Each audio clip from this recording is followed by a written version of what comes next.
Seguimos en tertulia, estamos en la penúltima del año, estamos con Cecilia Aguiluz en Salto, Teresa Herrera en Buenos Aires, Agustín Iturralde en Montevideo y Santiago Soto en Londres, concretamente.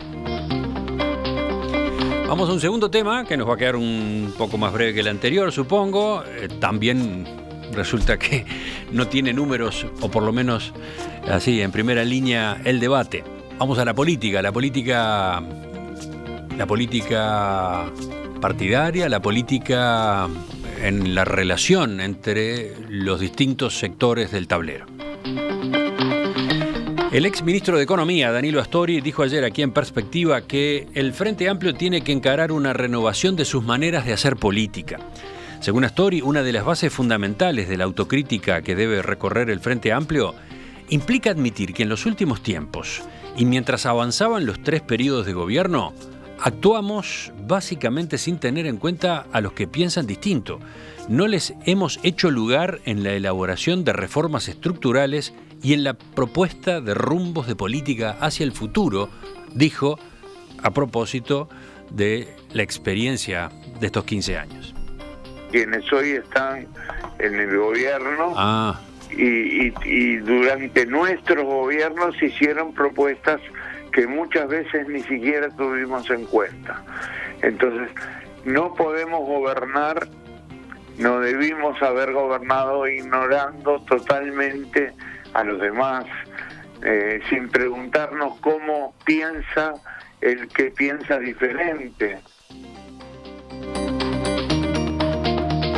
En ese sentido dijo que esta ausencia de apertura a los demás llevó a cometer errores como los que cometimos, dijo, con el sector agropecuario.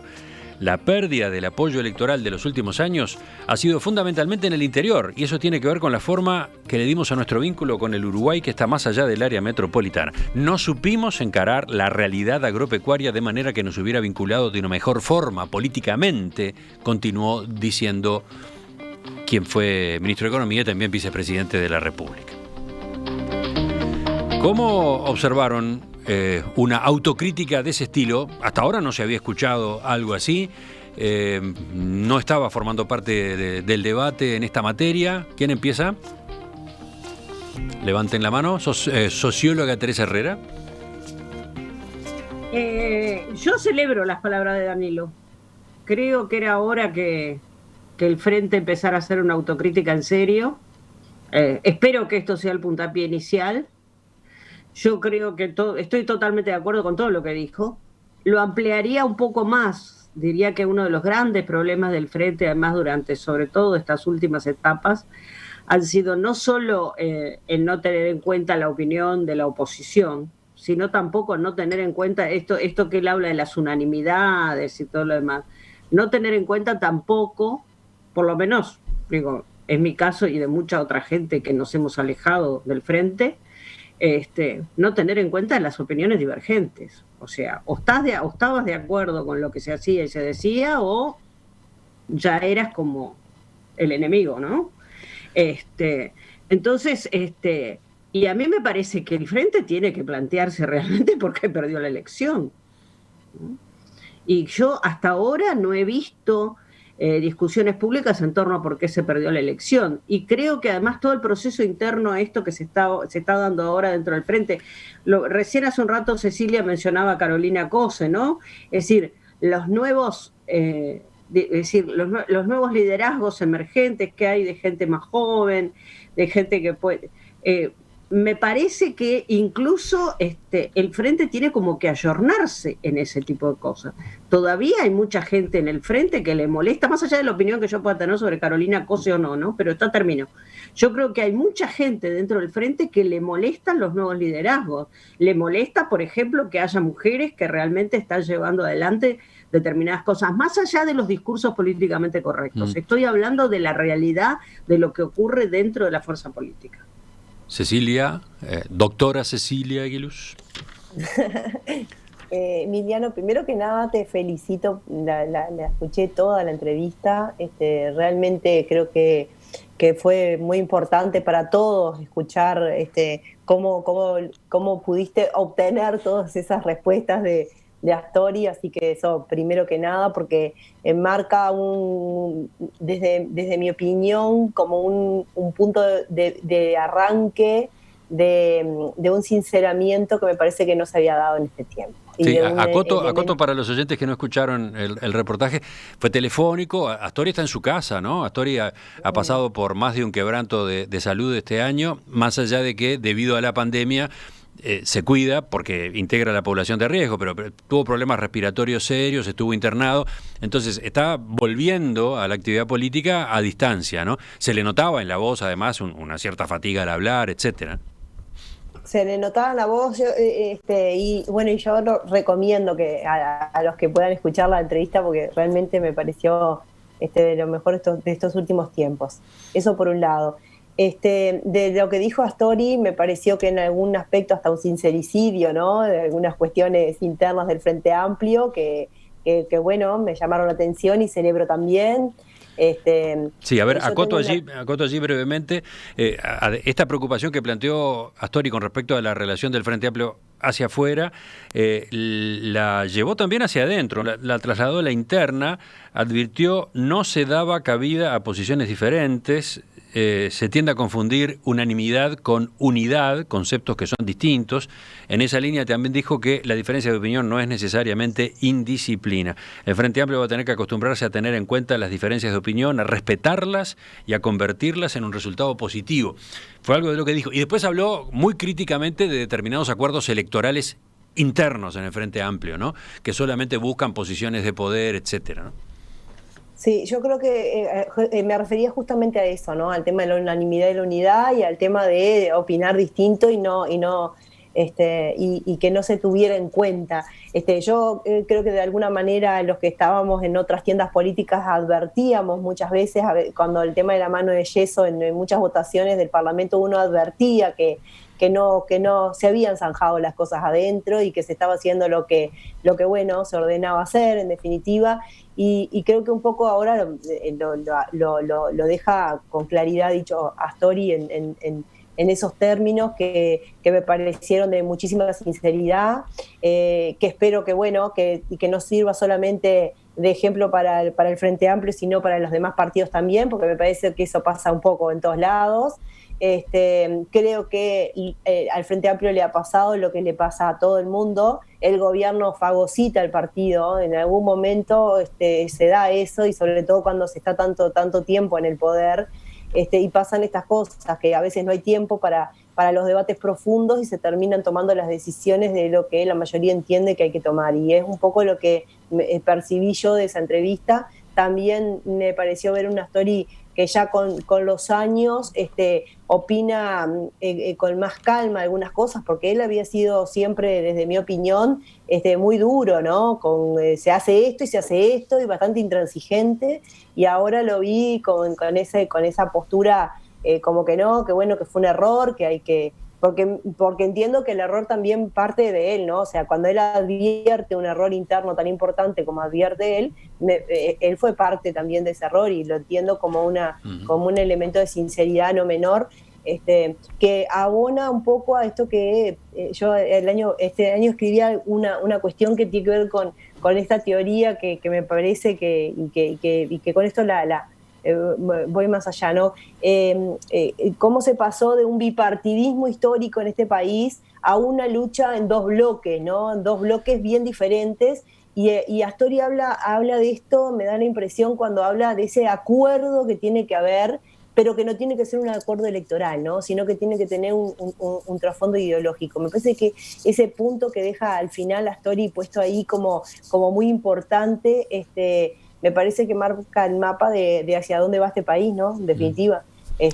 Hay dos grupos muy grandes que a su vez tienen que tener acuerdos adentro, y que a su vez esos acuerdos no tienen que ser solo electorales, van a tener que tener mucho sustento ideológico, y me parece que es uno de los puntos interesantes de esta entrevista. Economista Santiago Soto, y desde adentro del Frente Amplio, ¿cómo escuchaste a Astori?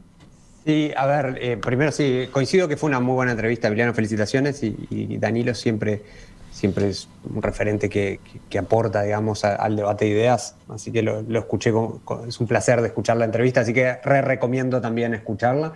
Yo comparto en general, por algo el Frente Amplio se llama Frente Amplio. Eso es algo que varias veces se ha dicho a la interna, no sé quién es el autor original, pero el componente amplio está en el propio nombre, digamos, de la identidad del colectivo político Frente Amplista, y por lo tanto creo que ese elemento es un elemento a reconsiderar clave, y sin lugar a dudas durante el último tiempo tuvimos, y coincido ahí con Danilo, hacia algunos sectores, por ejemplo con el tema del agro es clarísimo, y ahí asumo también la contraparte de la culpa en las responsabilidades que yo tuve en el gobierno, también en la primera era progresista, y también hacia la interna. Porque estabas en el último periodo, estábamos como subdirector en OPP, ¿no?